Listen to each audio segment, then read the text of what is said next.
You are standing on cracked red dirt that has not grown a single blade of grass in 40 years. The heat comes up through your boots, and yet, just over the fence line, the same soil is green, soft, and covered in knee-high pasture holding water like a sponge. Same rain, same sun, same dead-looking ground. One side is desert, the other is alive. Here's what I found, and it stopped me cold. A handful of Australians figured out how to bring dead land back to life using nothing but the shape of the ground, a few dead branches, and the way water already wants to move. No dams, no expensive irrigation, no chemicals. And the numbers I dug up are almost impossible to believe. This is a real method. It was written down decades ago, then it quietly vanished from the advice everyone gets today. I kept pulling on the thread until I found a document from 1954 that laid the whole thing out. The moment I read one particular line about water in the shape of a hill, I actually put my coffee down. And the best part is you can test the core idea in your own backyard this weekend with a shovel you already own. So let me walk you through exactly what I uncovered, one clue at a time. I started with a simple question that would not leave me alone. How can two paddocks side by side in the same drought look like two different planets? I had seen the photos and assumed it was a trick. Better rainfall on the green side, secret irrigation, something hidden. So I checked, and the answer was almost insulting in how simple it turned out to be. The green side was not getting more water. It was keeping the water it got. That was the entire difference. On the dead side, when rain finally came, it hit hard ground, ran off in sheets, cut little channels, and disappeared in an afternoon, taking the topsoil with it. On the living side, someone had shaped the land so the water slowed down, spread out, and soaked in. The rain that fell had time to sink instead of race away.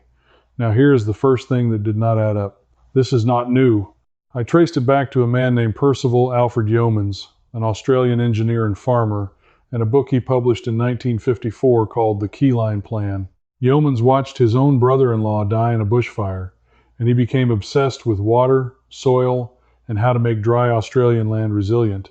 He noticed something everybody walked past. Every hill and every valley has a specific point where the slope changes, where a steep face flattens out into the gentler curve of the valley. He called it the keypoint, and he realized that if you plowed and shaped your land in lines based off that point, you could take water that normally rushed straight down the middle of a valley and gently steer it outward onto the dry ridges instead. Think about what that means. Every valley naturally concentrates water in the wettest part, the part that floods and erodes, while the higher ground stays parched. Yeomans flipped it. He moved the water from where there was too much to where there was too little, using nothing but the angle of a plow. He was fixing droughts and floods at the same time, on the same land, for the cost of the diesel to pull the equipment. He proved it on his own property, a place called Nevalin, outside Sydney. He built new topsoil at a rate the experts said was impossible. The official line back then was that it took nature anywhere from 300 to 1,000 years to build 1 inch of topsoil. Yeomans built several inches in under a decade by keeping water and organic matter in the ground where the soil life could work. Government soil scientists came out to argue with him and left quiet. So if an Australian engineer solved this in the 1950s and wrote it down and proved it, why is the average person standing on dead ground today paying for water they could have caught for free? That question is where this stops being a gardening story and starts being something else. Because a method this cheap and this effective does not just fade away by accident. Somebody benefited from you never learning it. Hold that thought, because the next clue is where it starts to get uncomfortable. Here is what I noticed when I looked at how farming advice changed after the 1950s. The entire direction of the recommendations flipped, and it flipped in a way that just happened to require farmers to buy more every single year. Yeomans said the answer was in the shape of your land and the life in your soil. The advice that replaced him said the answer was in the bag and the tank. Buy synthetic fertilizer. Buy it again next season, because it washes out by irrigation to replace the water your bare, compacted soil could no longer hold. Buy the chemicals to fix the problems the last chemicals caused. Every one of those solutions had a price tag that arrived like clockwork. Yeoman's solution had you shape the land once and let nature do the maintenance for free. Now, I want to be fair because I went in skeptical, and I am not going to hand you a villain just because it makes a better story. Um, Fertilizer is not evil. It genuinely grows food, but follow the money for a second. In 1950, an Australian farm was largely a closed loop. The animals fed the soil fed the pasture fed the animals, and rainfall was captured and held. By the 1980s, that same farm had become a customer, dependent on outside inputs, delivered by truck, priced by companies, and sold with the promise that this was progress. The knowledge of how to keep water on your land was not banned. It was simply left out of the ag college curriculum, left out of the government pamphlet, left out of the advice the man from the supply store gave you, and I found the proof that it was left out rather than disproven. In 1978, two Australians, Bill Mollison and David Holmgren, published a book called Permaculture 1, and they leaned directly on Yeoman's water ideas. They took his keyline thinking and built an entire design system around catching and storing water in the landscape. That system spread across the whole world. Farmers in Jordan, in Africa, in the American Southwest used Australian rehydration ideas to green deserts. But back home, on the very continent where it was invented, most landholders were still being told to reach for the tank in the bag. His name is Peter Andrews, a racehorse breeder from the Hunter Valley, and what he did to a property called Tarwin Park made government experts furious. Andrews looked at the dry, eroded creeks cutting through Australian farmland and asked a question nobody was asking. He asked what these creeks looked like before Europeans arrived, and the answer he dug up from old survey records and early explorer journals stunned me. The original Australian creeks did not run in the deep, fast, straight channels we think of as normal. They were what he called chains of ponds. The water moved slowly through a series of reedy pools and boggy flats, spread wide across the valley floor, soaking the whole plain like a slow-moving wetland. The land held water the way a wrung-out towel holds water, everywhere, all the time. Then, heavy hooves, cleared trees, and drainage cut those slow, spread-out systems into deep gullies that flushed the water in the soil straight out to sea. The land did not dry out because the rain stopped. It dried out because we taught the water to run away. So Andrews set about slowing the water back down, and here is the part that made experts call him a crank. He did not use expensive engineering. He used what the land gave him. He let so-called weeds grow in the creek line because their roots held the banks and their bodies slowed the flow. He placed branches and debris in the channel to catch silt and back the water up into ponds again. He worked with the plants everyone else was spraying. Slowly, the water table rose. Green returned to Tarwin Park in the middle of drought while neighbors watched their paddocks turn to bone. For years, the official response was that Andrews had no scientific basis and should be ignored. But then the numbers started coming in from people who actually measured it.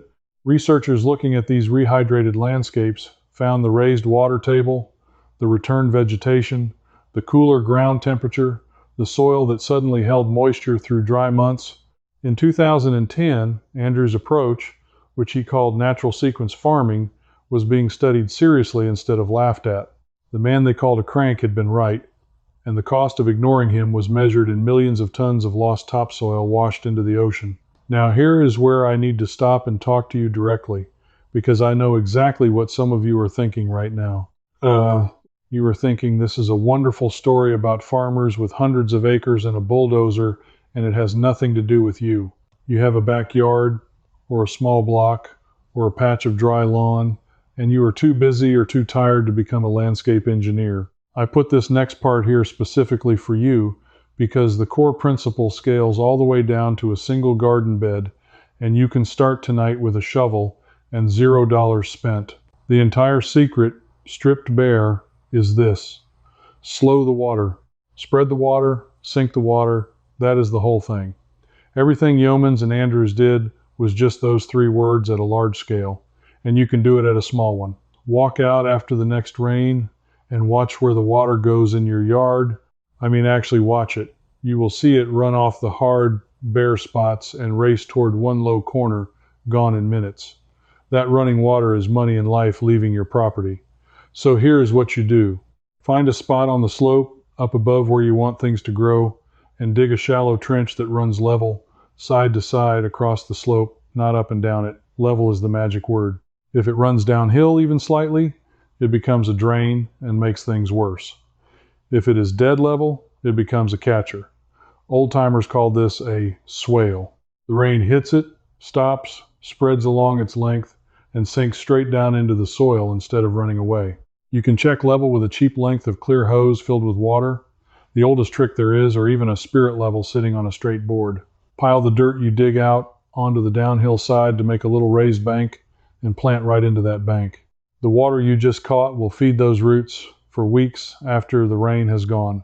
People who do this on a dry lawn report the ground below the swale staying green long after the rest has browned off on the exact same rainfall. No irrigation, no tank, just a trench dug on the level and the patience to let water behave the way it wants to. And if a trench feels like too much, here is the even smaller version. Stop raking up every fallen leaf and stick and hauling it away. Lay that material on the bare soil instead. Bare dirt in the Australian sun can hit temperatures that kill the very soil life you need. A blanket of leaves and mulch keeps it cool, holds moisture, and slowly rebuilds the sponge. That is Andrew's whole philosophy in a single armful of garden waste you were about to throw out. You already own everything you need. That is what got me. The barrier was never money or tools. The barrier was that nobody told you. But a swale and a pile of leaves still left me with a nagging problem, and it is the same problem that stumped the big rehydration projects for years. You can catch the water, you can cool the soil, but how do you get life back into ground that has been dead so long there are no seeds, no roots, no living thing left in it at all? That question led me to the strangest clue of the whole investigation, and to an animal nobody expected.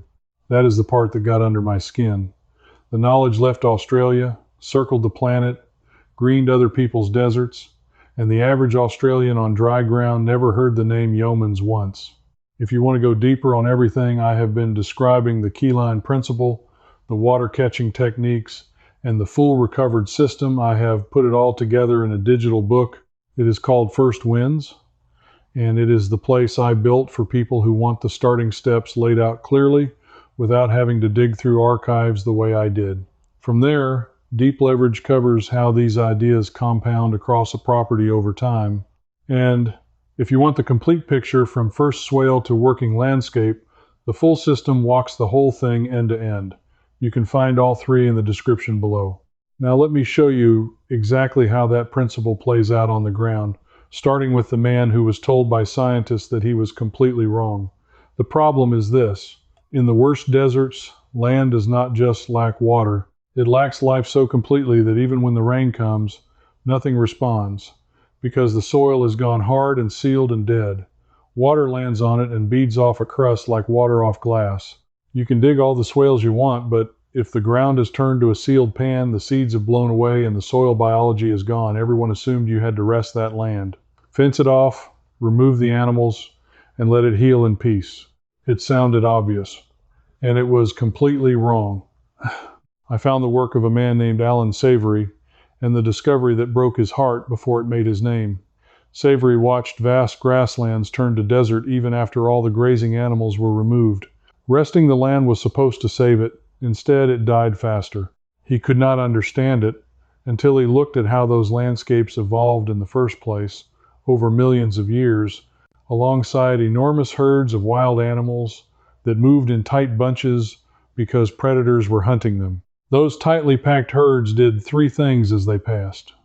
Their hooves cracked that hard, sealed crust so water and seed could get in. Their manure and urine fed the soil biology directly, and they trampled dead, oxidized grass down onto the surface where it became mulch and cover instead of standing there gray and blocking new growth. Then, crucially, the herd moved on and did not return for a long time, giving the land a long rest to recover. The animals were not the enemy of the grassland, they were the engine of it. Remove them entirely and the whole system that built the soil in the first place simply stopped. This is where it clicked for me why so much well-meaning conservation actually made deserts worse. We removed the disturbance the land was built around and called it healing.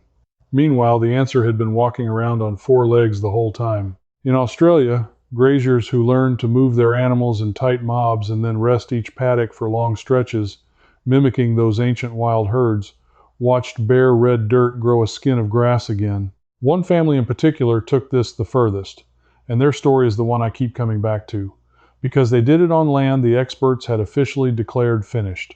But before I show you that family, there is one more layer here, and it is the layer that turns this from a farming trick into something that touches the weather itself. Here is the fact that genuinely rearranged how I see the whole country. We are taught that the sky decides the land, rain falls, and the land simply receives whatever the clouds allow. But the research I dug into says the arrow also points the other way. The land decides the rain.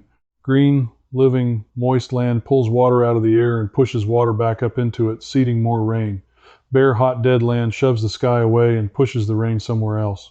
When we stripped the vegetation and drained the water, we did not just dry the ground. We may have helped dry the very sky above it. I found studies out of Australian and international research on something called the biotic pump and vegetation-driven rainfall, showing that large areas of living forest and grassland actually generate their own moisture cycles, breathing water vapor into the air, cooling the surface, and pulling in rain from the coast deep into the interior. Strip that living cover away and the pump stops. The rain that used to march inland stalls at the edge and falls on the coast or the sea instead. That means the dead red center of a continent is not only a victim of low rainfall, in part, it may be a cause of it. Sit with that for a second, because it is enormous. It means regreening is not just about making one paddock nicer. Every swale you dig, every patch you rehydrate, every strip of ground you bring back to life is a tiny piece of a machine that pulls rain out of the sky. Do it across a whole region, and you are not just responding to the climate, you are rebuilding it. The people who figured this out were not dreaming. They were reading the land the way it had been read for tens of thousands of years, before we decided a bag of fertilizer was smarter. And that is exactly what the oldest evidence points to, because none of this actually started in 1954. Yeomans rediscovered a fragment of something far older, and the final piece of this puzzle is the oldest and the most powerful of all. Everything I had found so far was a piece. Slow the water, spread the water, sink the water, cool the soil with cover, move the animals to wake the ground up, green the land to call the rain back. Each one worked on its own. But I kept feeling like I was holding scattered parts of a single machine that someone, somewhere, had once run as a whole. So I went looking for the oldest complete version of it. And what I found was that the most advanced land and water management in the history of this continent was practiced by the people who were here first, for a span of time so long it makes 1954 look like yesterday. I came across the work documented in a book called Dark Emu, published in 2014, and the earlier research it drew on, including the journals of the very first European explorers who crossed the inland. These explorers were not describing empty desert. Read their own words, written in the 1830s and 1840s, before the land was cleared and grazed hard. They described mile after mile of waving grass like a cultivated field. They described neat harvested grain stacked in stooks. They described dammed and channeled watercourses, wells, and systems of ponds. They described a landscape that had been deliberately, intelligently managed to hold water and grow food across country we now call dead. Aboriginal people had been running the whole machine, all the pieces together, for tens of thousands of years. They used careful, cool burning to shape which plants grew where and to keep the country open and productive.